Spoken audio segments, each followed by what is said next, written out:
ये मेरे एक पुराने क्लाइंट है जिनका मैंने घर का यहाँ वास्तु किया था। और इनकी एक प्रॉपर्टी है जो एंसेस्टर्स की प्रॉपर्टी है जयपुर में। थोड़ा जयपुर से थोड़ा और अंदर जाना है और ये वहाँ पर पले बड़े हैं, मतलब वो कजन से सब एक साथ जॉइंट फैमिली में नहीं होते। इन्होंने कहा कि वहाँ पर मतलब वो ऐसा हो चुका है घर, पिक्चर्स दिखाई मुझे कि घर के अंदर से पेड़ भी उगा आए और अभी गांव वाले भी इस तरफ आना बंद कर दिए। घर के अंदर पेड़ उग गए थे? मतलब भाग गए। जो भी वहाँ पर रहे ना, दे हैव ट्राइड एवरीथिंग, मतलब उन लोगों ने सब कुछ ट्राई कर लिया। उसको रेंट पे दे दिया, रेंट पे देते ही 10 दिन में लोग भाग जाए। बैचलर्स को दे दिया, बैचलर्स को देकर क्या हो जाता था, अल्कोहल कंजम्पशन जो है बहुत हाई, रोज़ दारू पीना और फिर रोज़ मतलब ना हल्ला करना। तो गाँव वालों ने बोला हटाओ इनको, तो वो लोग मतलब ये हो गया था, बंद ही पड़ा था वो सालों से। और वो जाते नहीं बिकॉज वहाँ से आवाज़ें आए, आपको सोने नहीं देगी वो चीज़, ठीक है, जो एनर्जीज थी उस घर में। फिर उन्होंने मुझे इसके बारे में थोड़ी बैक स्टोरीज बताई कि उनकी जो ग्रैंड मदर है वो वहाँ पर थे, उन्होंने कमिट सुसाइड किया था क्योंकि उनके जो ग्रैंडफादर हैं उनका अफेयर उनकी भाभी से था।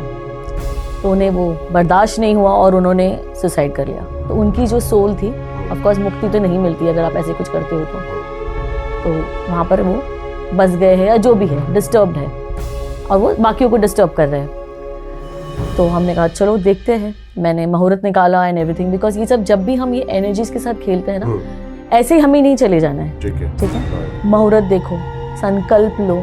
वहाँ पर हम लोग चले गए विजिट पर, मुहूर्त निकाल कर मेरे जो एक गुरु है उनसे भी पूछ कर के पहले एक वास्तु करके हम ट्राई करते, जगह देख कर ट्राई करते हैं। एनर्जीज जब मैं वहाँ पहुँची तो उनका वास्तु भी डिस्टर्ब था। विधिशाला वास्तु कहते हैं हम, जो 45 डिग्रीज वाला होता है। इसका जो वास्तु होता है वो कम्प्लीटली डिफरेंट होता है देन हम रेगुलर जो वास्तु करते हैं, ठीक है। और ये बहुत लोगों को नहीं पता है और इसलिए मैं कई बार बोलती हूँ कि, और देखा भी है मैंने, कोई वास्तु कंसल्टेंट को हायर किया है, रॉन्ग चीज़ हो गई है, या तो कोई मर गया है, या तो चीज़ जल गई है, या तो जैसे भी देखा मैंने बर्बाद होते हुए। बिकॉज एक पर्टिकुलर वास्तु ट्रीटमेंट होता है एक पर्टिकुलर चीज़। फिर अगेन मुहूर्त के हिसाब से संकल्प लेकर मैंने वहाँ कुछ चीज़ें ज़मीन के अंदर गाड़ी, ओके। और फिर एक वहाँ पर है ना जो नॉर्थ ईस्ट था, वहाँ मैंगो का पेड़ था, जो मेरे क्लाइंट ने कहा कि हम ना ये बचपन में बहुत खाते थे, अब ऐसा हो गया ना ग्रेजुअली अभी फल ही नहीं आते उस पर। तो एक मैंने कुछ चीज़ वहाँ नीचे भी गाड़ी थी। अब नेक्स्ट डे मॉर्निंग, क्या गाड़ी थी मैं जान सकता हूँ? They were related to energies only, improving the energy, but वो वास्तु रेमेडीज थी। कोई तंत्र नहीं था अभी तक, बट वास्तु रेमेडीज थी और उसे एनर्जाइज करके मंत्र जाप एंड ऑल करके उसे गाड़ी गई थी। एंड नेक्स्ट डे हम जब आते हैं, वो जो मैंगो ट्री था वो पूरा अपरूटेड था, उखड़ चुका था ज़मीन से।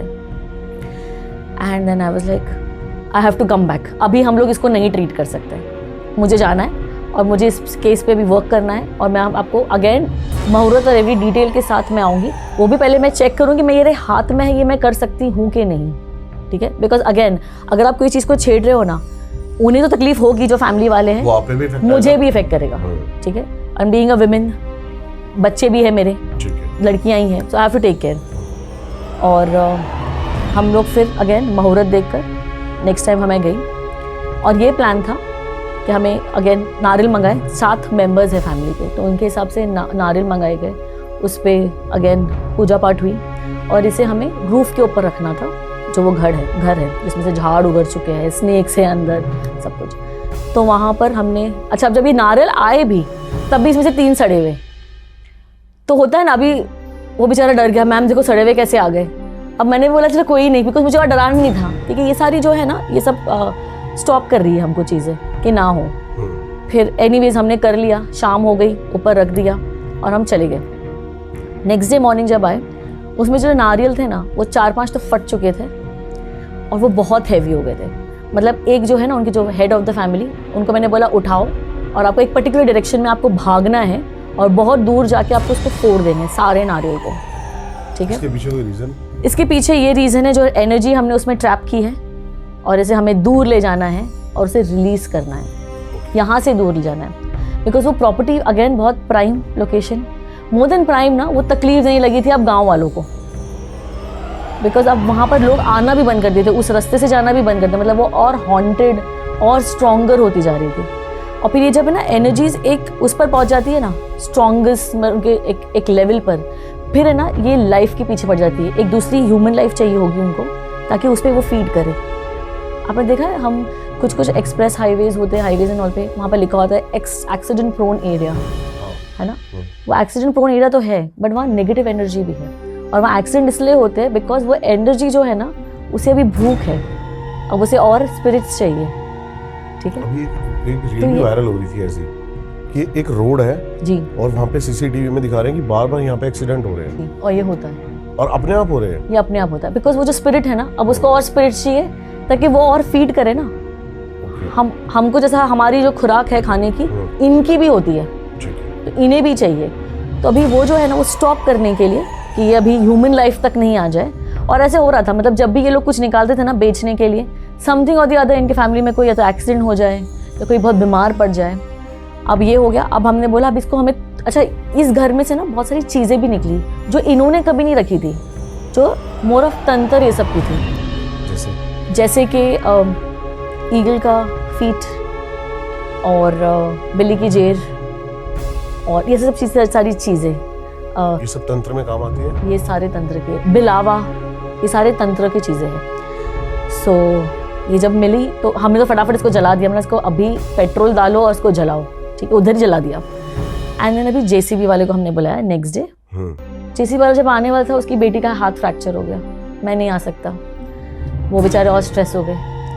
फिर हमने दूसरा अरेंज किया, वो कैसे वैसे करके शाम तक पहुंचा। मैंने कहा शाम रात आधी रात इसको यहाँ तोड़ो, क्योंकि ये करने के बाद हमें यहाँ हवन करना है और इस चीज़ को रिलीज़ करना है। फिर वो सब हमने कर लिया जैसे वैसे। अब चीज़ें यहाँ नहीं ख़त्म होती, अब इसके बाद आपको इसका पोस्ट चीज़ें भी करनी है। जैसे फैमिली वालों को एकादशी के दिन व्रत रखना है।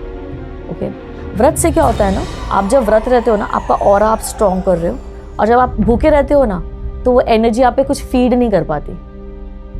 नेगेटिव एनर्जी ना उसे कुछ चाहिए खाने के लिए। तो एक वन ऑफ द सिम्टम्स इनके फैमिली में एक क्या हो गया था ना, लड़कियों की शादी नहीं हो रही थी और इनकी जो वाइफ है ना वो बहुत खाना तो खा रहे थे लेकिन बॉडी में नहीं लग रहा था। चिलीज डाल के, चिली फ्लेक्स होते हैं ना, हाँ, वो जो पिज्जा पे हम डालते हैं, वो पूरा भर भर के शी वुड ईट, मतलब अगर अपने सामने से, और हर एक खाने पे वो डालेंगे, मतलब एक नॉर्मल ह्यूमन नहीं खा सकता वैसा। Okay, and she was just to eat. तो ये सब चीज़ें ना जो अनयूजुअल हैबिट ये आ जाती है। फिर उनकी जो बेटी है उसके बॉडी पे मार्क्स आने लग गए, जबकि वो बैठे हैं दिल्ली में, बट उनके बॉडी पर आने लगी। अब वो स्प्रेड हो रहा था, आप कर्ड्स बोल सकते हो या फिर इसके बाद मैंने सारे मेंबर्स को बोला एकादशी पे फास्ट करो, रुद्राक्ष पहनने लग जाओ। अच्छा, रुद्राक्ष भी जो है हमें ऐसे रैंडमली लोगों को नहीं बांटना है और ना ही रैंडमली कभी पहनना है। कंसल्टेशन करो, कौन सा रुद्राक्ष सूट करता है वो करो और पहनो। मैंने अच्छे लोगों का एक्सीडेंट होते हुए देखा है, बिजनेसेस डाउन होते हुए देखा है, जस्ट बिकॉज एक रैंडमली हम कोई मेले में गए या तो कोई हम धार्मिक जगह गए और हमने वहाँ से एक रुद्राक्ष खरीद लिया बिकॉज ने बोल दिया अरे ये खरीद लो, पर ये ऐसा और वैसा, जैसे कि भी रुद्राक्ष लिया, वो भी ऐसे लिया मैंने। नहीं, बट एक कंसल्टेशन लेकर आप देखो, पहनो, कितनी मुखी आपको सूट करता है एंड एवरीथिंग। बहुत स्ट्रॉन्ग होता है रुद्राक्ष। तो रुद्राक्ष again as per the consultation उनको मैंने पहनवाया कि किसको कौन सा मुखी पहनना है। और इसके अलावा जो उनका जो फेवरेट चीज़ होगी ना उसको आपको दान करते रहना है हमेशा। कुछ नहीं तो एटलीस्ट पूर्णिमा अमावस्या पे है ना उनके नाम पे खिलाते रहो उनकी फेवरेट चीज़। अब कुछ नहीं तो उस ज़माने में क्या ही होगी लोगों की फेवरेट चीज़ें, है ना, जो बनती थी या जो भी दाल बाटी वॉज वहाँ का एक वो था, मैंने बोला वो खिलाया करो आप लोग, प्रॉपर घी में डिप करके खिलाओ, जैसे एक बनती है। तो ये सब चीज़ें भी आपको आफ्टर फॉलो करना है ताकि यू गेट उनको रिलीज मिल जाए। तो दिस इज हाउ ये डील किया था हमने केस को। अब चीज़ें उनकी लाइफ में ठीक है, बेटर है।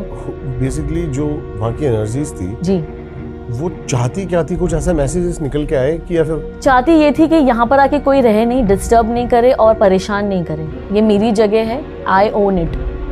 सी उनकी लाइफ उन्होंने क्यों ली, क्योंकि उनको ऐसा रहा कि मेरे हस्बैंड मेरा घर जो बसाया है, एक कोई आकर अभी तोड़ रहा है इसको, तो उसकी जान कहाँ थी, जो मैंने मेरा घर बसाया है तो उसे और कोई चाहिए नहीं था। ये मेरा घर है, यहाँ कोई नहीं आएगा। और बहुत बड़ा, वो एक छोटा सा घर है बट लैंड वॉज खेत बहुत बड़ी जगह, जो अभी ऑफकोर्स विद टाइम एक्सपेंसिव हो गई है। और नेक्स्ट जनरेशन को तो यही है ना, जो पुरखों ने छोड़ के गए, जल्दी जल्दी बेचो, निकालो, ताकि हम कहीं और इन्वेस्ट करें एंड एवरीथिंग। और वहाँ कहीं रह भी नहीं रहते वो लोग।